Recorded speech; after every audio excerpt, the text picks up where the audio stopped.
আজকে আমার নিবেদন কবিগুরু রবীন্দ্রনাথ ঠাকুরের লেখা কবিতা নৌকা যাত্রা। আমার পরিবেশনা যদি আপনাদের ভালো লেগে থাকে তাহলে এই ভিডিওটিতে একটি লাইক, কমেন্ট ও ভিডিওটি শেয়ার করবেন আর আমার চ্যানেলটিকে অবশ্যই সাবস্ক্রাইব করবেন। মধুমাঝির ওই যে নৌকাখানা বাঁধা আছে রাজগঞ্জের ঘাটে, কারো কোনো কাজে লাগছে না তো, বোঝাই করা আছে কেবল পাটে। আমায় যদি দেয় তারা নৌকাটি, আমি তবে 100টা দাঁড় আটি। পাল তুলে দিই 4টে 5টা 6টা, মিথ্যে ঘুরে বেড়াই না কো হাটে।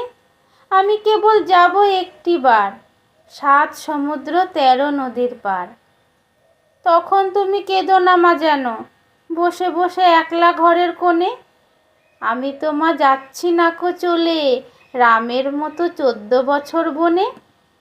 আমি যাব রাজপুত্র হয়ে, নৌকা ভরা সোনা মানিক বয়ে।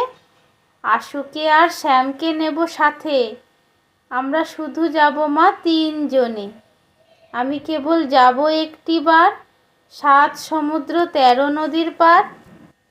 ভোরের বেলা দেব নৌকা ছেড়ে, দেখতে দেখতে কোথায় যাব ভেসে। দুপুরবেলা তুমি পুকুর ঘাটে, আমরা তখন নতুন রাজার দেশে। পেরিয়ে যাব তীরপুণ্যির ঘাট, পেরিয়ে যাব তেপান্তরের মাঠ। ফিরে আসতে সন্ধে হয়ে যাবে, গল্প বলবো তোমার কোলে এসে।